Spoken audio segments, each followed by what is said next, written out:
Assalamualaikum warahmatullahi wabarakatuh. Halo guys, welcome back to my YouTube channel.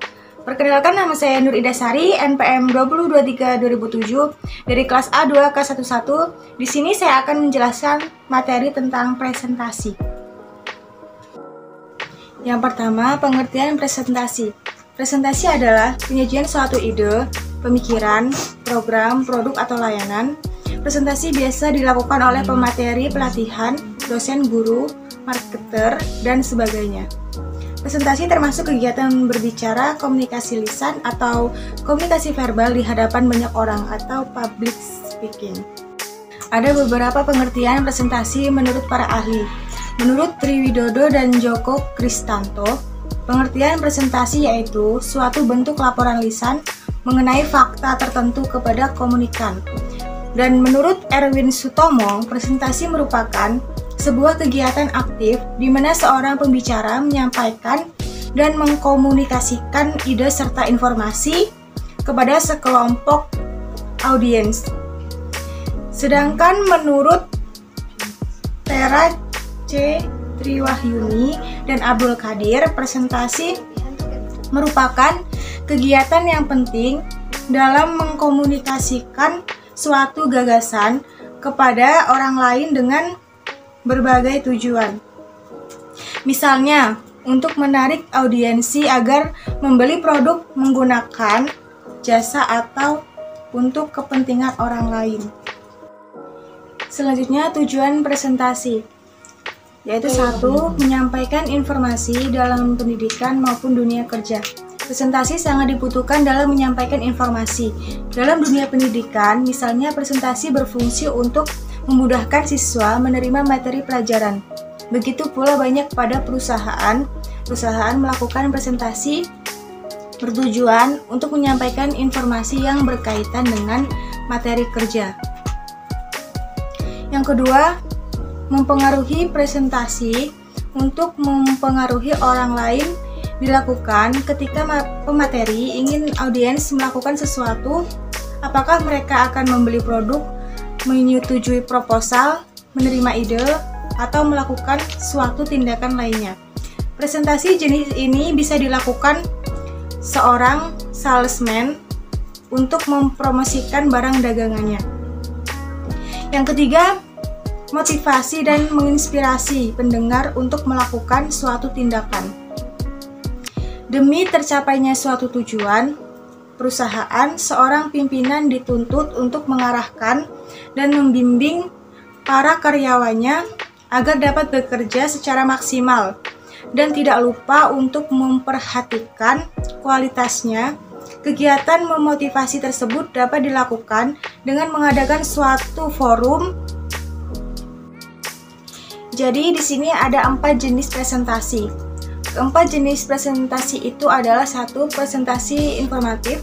Cara presentasi untuk menyampaikan informasi ini adalah jenis presentasi yang paling umum. Jadi tujuan dari presentasi ini memang hanya untuk memberikan informasi itu bisa berupa produk, kebijakan, atau hasil penelitian terbaru.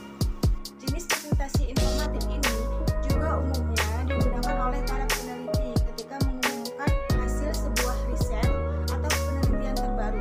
Yang kedua, presentasi demonstratif. Presentasi demonstratif untuk produk. Jenis presentasi inilah yang dilakukan ketika Anda harus mendemonstrasikan sesuatu kepada audiens Anda. Misalnya, kantor Anda mengenalkan suatu produk baru. Nah, selain harus memberikan informasi mengenai apa produk tersebut, Anda juga harus menunjukkan mengenai bagaimana menggunakannya. Yang ketiga, presentasi persuasif. Cara presentasi persuasif ini biasanya digunakan untuk mencoba mengubah cara pandang atau cara berpikir mengenai sesuatu. Misalnya tentang kesehatan. Selama ini masyarakat Indonesia sudah terbiasa untuk makan nasi 3 kali sehari. Menurut hasil sebuah penelitian, ternyata mengurangi makan nasi bisa mengurangi resiko terkena diabetes. Tugas Anda adalah menyampaikan presentasi kepada para audiens mengenai hal ini. Lewat presentasi ini, Anda harus mengubah pola pikir audiens mengenai makan nasi.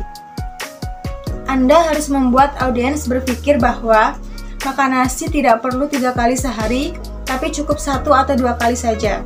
Selain itu, karena pada umumnya orang Indonesia merasa belum makan kalau belum makan nasi, maka Anda harus mengubah pikiran seperti ini. Anda harus bisa meyakinkan audiens bahwa ada makanan pengganti nasi yang justru lebih baik untuk kesehatan. Yang keempat, presentasi inspiratif. Presentasi inilah yang sering dibawakan oleh para motivator lewat presentasinya. Si presenter berusaha untuk memberikan inspirasi mengenai sesuatu hal pada audiensnya. Presenter ingin meyakinkan audiens untuk move atau melakukan sesuatu. Jadi, dia harus memberikan inspirasi dan motivasi yang dapat menggerakkan si audiens untuk melakukan sesuatu tersebut. Biasanya, presentasi inspiratif seperti ini akan lebih terdengar emosional bagi para audiensnya. Si presenter memang dituntut untuk bisa memainkan emosi para audiens, misalnya dengan cerita atau video. Dengan begitu, maka audiens akan bergerak untuk melakukan sesuatu sesuai dengan yang diinginkan oleh si presenter. Jenis presentasi seperti apa yang harus Anda lakukan?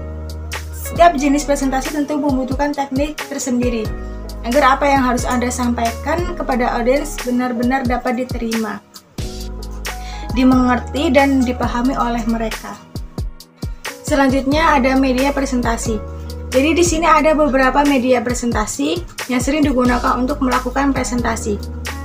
Yang pertama ada LCD TV atau monitor. LCD TV atau monitor adalah suatu jenis media tampilan yang menggunakan kristal cair sebagai penampil utama. LCD sudah digunakan di berbagai bidang, misalnya dalam alat-alat elektronik seperti televisi, kalkulator, ataupun layar komputer. Yang kedua, proyektor. Merupakan suatu alat yang sering digunakan untuk media presentasi karena dapat menampilkan gambar menjadi lebih besar. Untuk menyambungkannya, laptop maupun PC dapat menggunakan USB. Proyektor ini dibagi menjadi 3 macam, yaitu proyektor biasa, short throw, dan rear projection. Yang ketiga, screen. Merupakan sebuah alat yang digunakan untuk menampilkan hasil proyeksi dari proyektor. Screen juga memiliki 3 macam, yaitu portable screen, killing screen, dan fixed screen. Yang keempat, interactive projector. Adalah sebuah alat optik yang digunakan untuk menampilkan gambar pada sebuah layar proyeksi yang dapat ditampilkan menjadi berukuran besar. Yang kelima, wall screen. Adalah etalase atau iklan yang menempel di dinding, di mana wall screen ini menampilkan iklan dari sebuah produk. Selanjutnya, cara membuat slide presentasi yang baik. Yang pertama, gunakan theme custom. Yang terpenting untuk saya adalah menggunakan tema atau theme.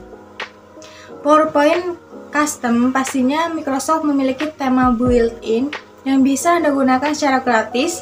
Tapi tema premium yang ada di Envato Elements merupakan langkah maju dari tema built-in di PowerPoint.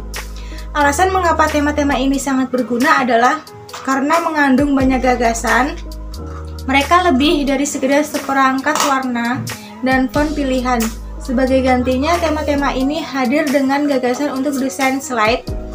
Anda bisa fokus pada konten Anda sendiri di placeholder dan melewatkan kerja keras untuk membuat setiap presentasi dari awal. Yang kedua, gunakan built-in slide layouts. Di dalam tema PowerPoint, Anda akan menemukan banyak layout yang merupakan desain slide custom. Sebagian besar tema akan mencakup layout konten pilihan yang dapat Anda gunakan sebagai titik awal untuk desain slide Anda sendiri. Yang ketiga, elegan teks yang konsisten. Saat Anda bekerja dengan teks di slide Anda, cara ini membantu memastikannya elegan atau rata huruf secara konsisten. Menjaga teks Anda sejajar dengan orientasi yang sama benar-benar akan membuat slide terlihat clean. Yang keempat, jadikan ekspor Anda user friendly. Tidak peduli seberapa bagus tampilan slide Anda perlu memikirkan bagaimana pengguna Anda akan menggunakan file presentasi tersebut. Yang kelima, cobalah skema warna yang berbeda. Banyak tema PowerPoint memiliki lebih dari satu skema warna yang dapat Anda terapkan pada presentasi Anda. Pada tab Desain, klik pada drop-down di samping Themes untuk mencoba skema warna yang berbeda. Yang keenam, edit master slide. Untuk konsistensi master slide mengontrol desain slide PowerPoint Anda. Ketimbang membuat perubahan yang sama pada setiap slide, Anda dapat menerapkan perubahan pada master slide. Dan ini akan mempengaruhi semua slide yang menggunakan master yang sama. Sangat ideal untuk memasang logo ke slide master itu sendiri. Misalnya, ini akan menjaga logo dengan ukuran yang sama dan pada posisi yang sama pada setiap slide. Untuk melakukannya, buka View Slide Master. Di sisi kanan, Anda cenderung melihat berbagai master slide yang mengendalikan desain untuk beberapa slide. Jatuhnya, elemen yang ingin Anda tetap konsisten ke salah satu master slide. Yang ketujuh, gunakan fitur alignment. Slide terlihat lebih baik bila benda-benda itu sesuai satu sama lain. Ada ritme visual tertentu yang terjadi saat benda berbaris di tengah atau di sepanjang garis batas tertentu. Ini adalah salah satu trik terbaik untuk memperbaiki tampilan slide PowerPoint Anda. Luangkan waktu untuk memastikan bahwa elemen kunci Anda berbaris secara kohesif. Yang kedelapan, gunakan stok aset sebelumnya. Saya sebutkan menggunakan Envato Elements untuk mengambil tema PowerPoint, tapi ada lagi yang datang dengan berlangganan Envato Elements untuk presentasi. Itu mencakup berbagai macam stok foto gratis dan desain font custom yang dapat Anda gunakan dalam presentasi Anda, alih-alih menggunakan kembali stok foto atau clip art yang sama. Envato Elements memiliki semua yang Anda butuhkan untuk melengkapi presentasi. Yang kesembilan, kurangi konten. Tidak ada yang membuat penonton menyetel lebih cepat daripada kelebihan muatan dengan konten slide. Terkadang kami mencoba membuat begitu banyak poin sehingga penonton merindukan semuanya karena informasi yang berlebihan. Oke, terima kasih. Sekian presentasi dari saya. Jika ada kekurangan, saya mohon maaf. Saya akhiri. Wassalamualaikum warahmatullahi wabarakatuh.